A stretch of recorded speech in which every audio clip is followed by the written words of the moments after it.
La ilaha illallah.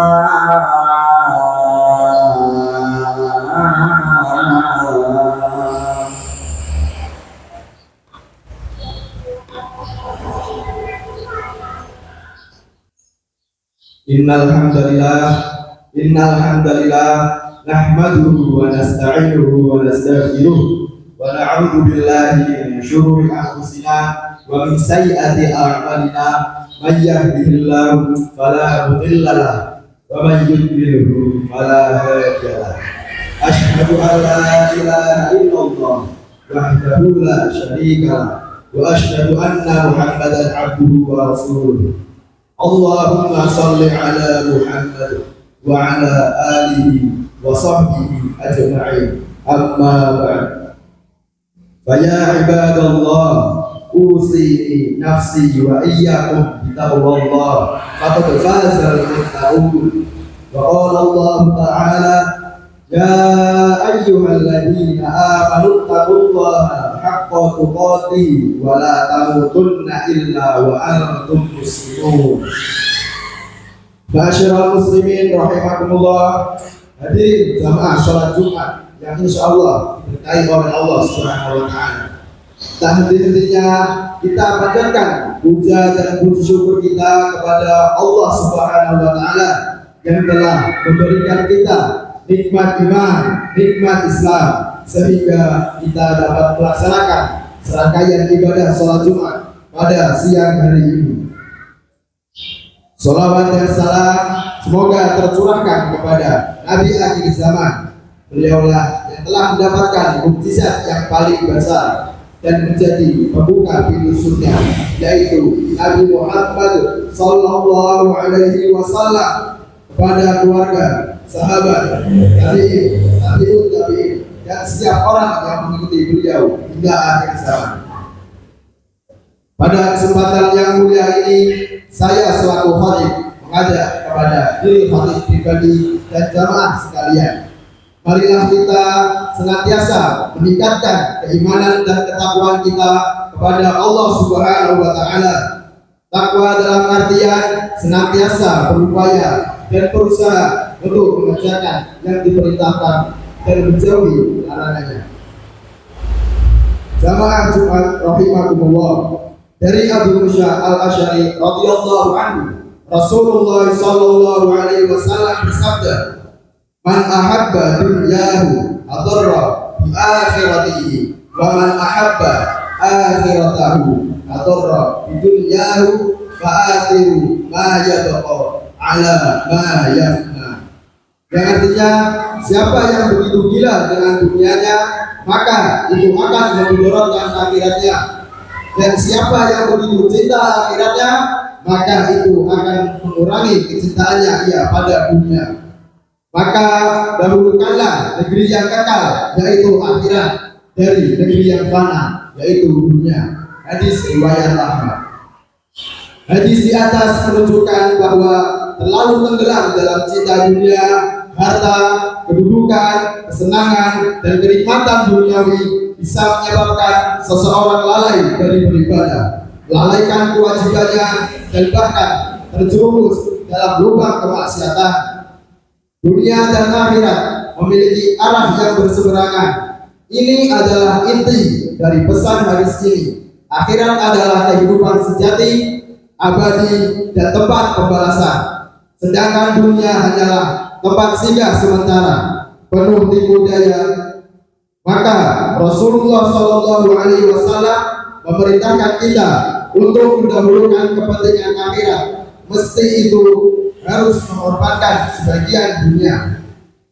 Ghazali pernah berkata, tidaklah ada orang yang tenggelam dalam cinta dunia kecuali ia akan jauh dari Allah Subhanahu Wa Taala, karena dua cinta tidak akan bisa berkumpul dalam satu hati.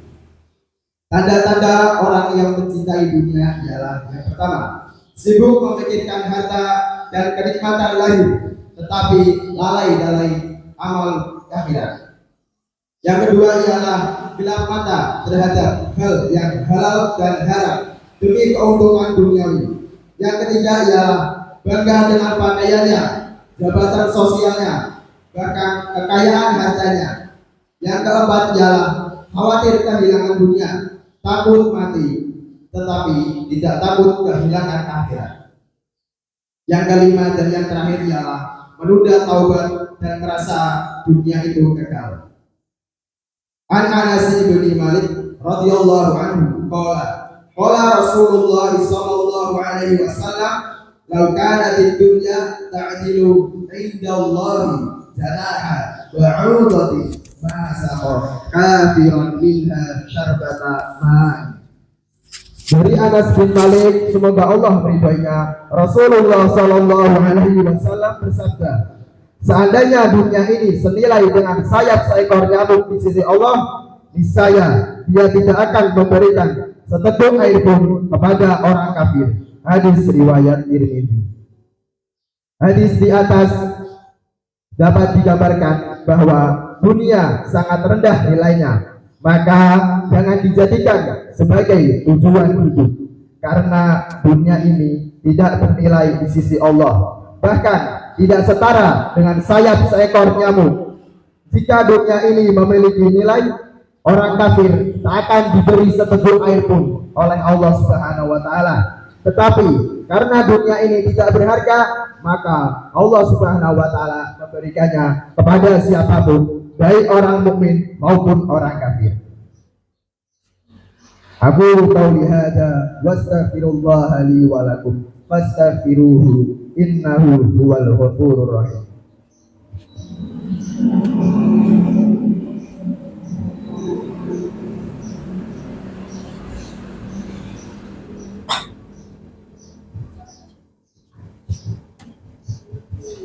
Innal hamdalillah nahmaduhu wa nasta'inuhu wa nastaghfiruh wa na'udzu billahi min syururi anfusina wa min sayyiati a'malina may yahdihillahu fala mudhillalah wa may yudlilhu fala hadiyalah. Asyhadu an la ilaha illallah wahdahu la syarikalah wa asyhadu anna Muhammadan abduhu wa rasuluh. Allahumma shalli ala Muhammad wa ala alihi wa sahbihi ajma'in. Amma ba'd. Faya ibadallah, usini nafsi wa iyyakum bitaqwallah, faqad fazal muttaqun. Wa qala Allah ta'ala, ya ayyuhalladzina amanu taqullaha haqqa tuqatih wa la tamutunna illa wa antum muslimun.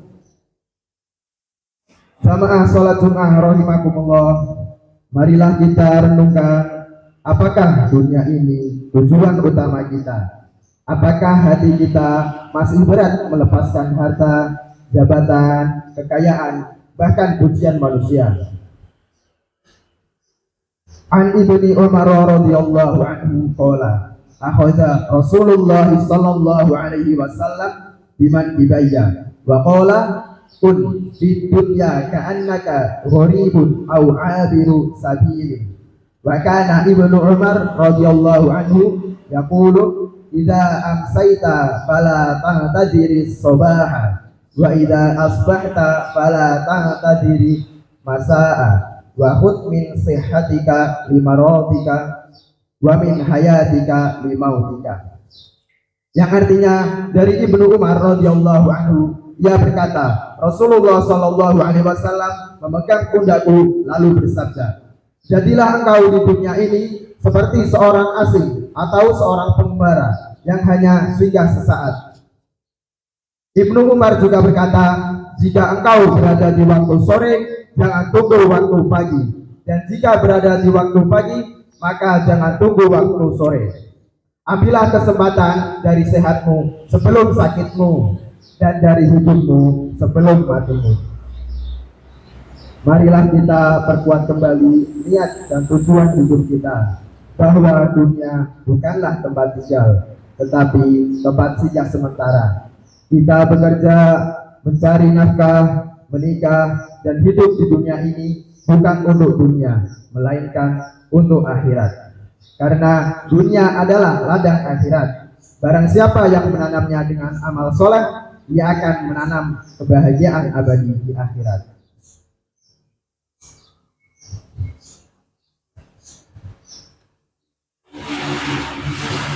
اللهم اغفر للمسلمين والمسلمات والمؤمنين والمؤمنات الأحياء منهم والأموات إنك سميع قريب مجيب الدعوات. ربنا لا تؤاخذنا إن نسينا أو أخطأنا ربنا ولا تحمل علينا إصرا كما حملته على الذين من قبلنا ربنا ولا تحملنا ما لا طاقة لنا به واعف عنا واغفر لنا وارحمنا أنت مولانا فانصرنا على القوم الكافرين. ربنا اغفر لنا ولوالدينا وارحمهم كما ربونا صغارا. اللهم أعز الإسلام والمسلمين وأذل الشرك والمشركين ودمر أعداء الدين. اللهم أصلح أحوال المسلمين حكما ومحكومين يا رب العالمين. اللهم اشفي مرضانا ومرضاهم وفك أسرانا وأسراهم واغفر لموتانا وموتاهم وألف بين قلوبهم يا أرحم الراحمين. اللهم آتي نفوسنا تقواها وزكها أنت خير من زكاها أنت وليها ومولاها. اللهم حبب إلينا الإيمان وزينه في قلوبنا وكره إلينا الكفر والفسوق والعصيان واجعلنا من الراشدين. اللهم اجعل هذا البلد آمنا مطمئنا قائما بشريعتك وحكمك يا رب العالمين.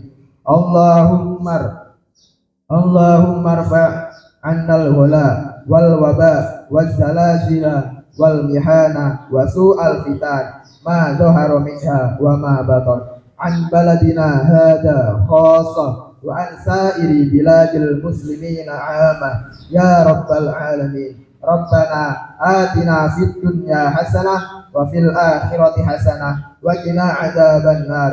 عباد الله إن الله يأمر بالعدل والإحسان وإيتاء ذي القربى وينهى عن الفحشاء والمنكر والبغي يعظكم لعلكم تذكرون واذكروا الله العظيم يذكركم ولا ذكر الله أكبر. أقيموا الصلاة.